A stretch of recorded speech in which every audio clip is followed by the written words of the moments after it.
Hello all you lovely steampunk loving cosmonauts, as always I am Cosmic, and today we're going to be reviewing a game whose name I struggle to pronounce. Now I think it's Acaratus, I think it's something like that, but forgive me if I got it completely wrong because I'm terrible at names. Now the game is a turn-based tactical RPG, basically a turn-based strategy game that is set in a medieval steampunk world whereby you fight in giant battle suits, which are giant mechs basically, in a medieval steampunk world, which is quite entertaining to say the least. The game was published and developed by Nodbrim Interactive, which are an indie studio.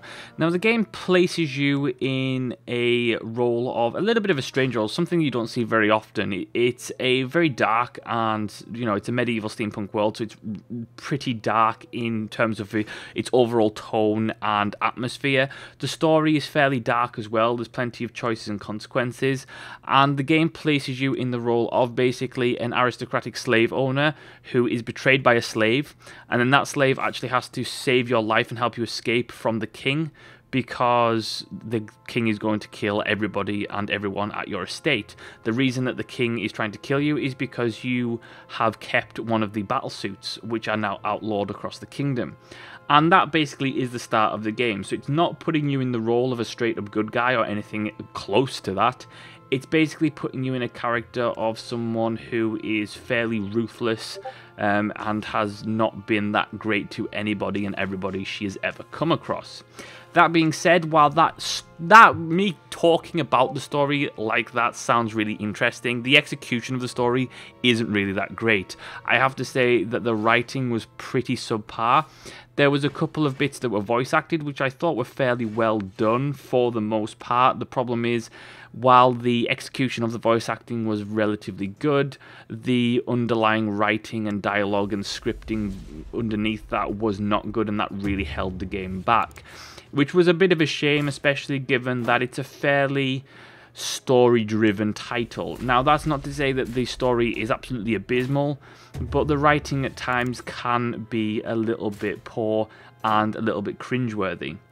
Other than that, the game has some interesting elements that we should talk about. So at its core, it's a very straightforward turn-based tactical RPG game. The combat is pretty much hand for hand everything that you've ever seen in a turn-based strategy game before. The difference is that it also has a card system in play whereby you can buy and collect cards, and these cards are used for abilities, or they can be used for, buffing up or debuffing characters. It's a very simple, straightforward system that is executed actually fairly well, and it allows the combat of the game to basically progress fairly fast-paced comparatively to other turn-based strategy games. What I like about the game is the fact of the battle suits themselves. You start off with one battle suit, and then as you progress you will gain parts and able to purchase parts to build new suits of armor and upgrade existing suits of armor. It's a really nice system that works really well. It allows you to really customize each and every single one of your characters. It allows you to completely redefine any given role for a battlesuit, so you can have in particular battlesuit that has completely focused on melee combat. All you need to do is switch out some of their parts, switch out some of the weapons, and you can have them basically be arranged now. It's up to you completely, and the freedom of choice that gives you is really good. It also allows you as a player to really invest in each and every single one of your units because you've built them from the ground up, which is something that games like XCOM and other turn-based strategy games that have, teams of people in there, the successful ones do that really well. They get you invested into the characters that you're playing on the field, and that is something that is really good about this game.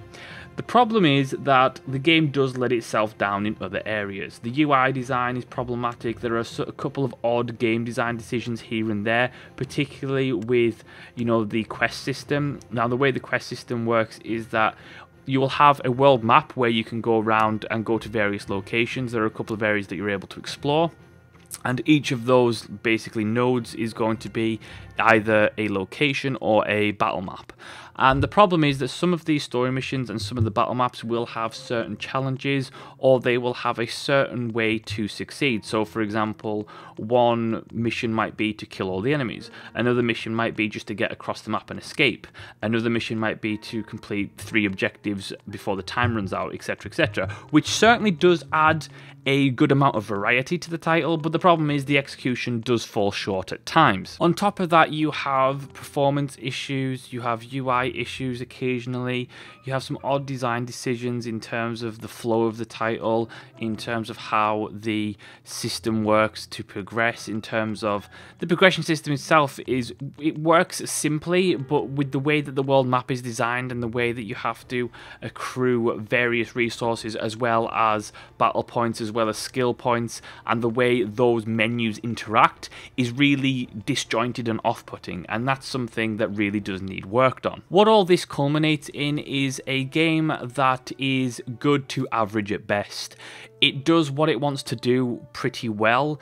It has some odd design decisions, some odd UI decisions, performance issues, a couple of bugs, and basically a UI, aesthetic, graphics and audio that just is not as good as it could have been.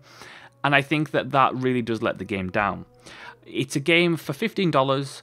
It's probably worth a look for turn-based strategy fans. Certainly, I would say wait till a sale. Certainly pick it up on a sale if you're not willing to lay down the $15 for the title. Certainly worth picking up for a sale just for, you know, fighting medieval steampunk battle mechs. That's just entertaining as is.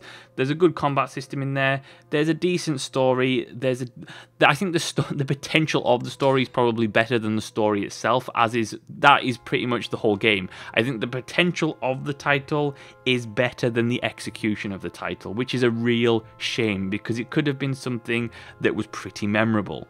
But overall, it's certainly worth a look when you pick it up on sale. Certainly an enjoyable experience for the most part. It is fun building battle mechs up and then sending them to fight with a variety of different weapons, shields, crossbows, all that kind of thing. The mix between, you know, science fiction and steampunk, medieval, that mix really works very well, and it, you know, creates some really entertaining moments. But overall, it's definitely a wait for a sale, and it's going to be average at best. And that is my review of Acaratus. Thank you so much for watching and listening. Let me know what your thoughts are on the game in the comment section below. If you enjoyed the video, hit the like button, make sure to subscribe, and I will see you next time.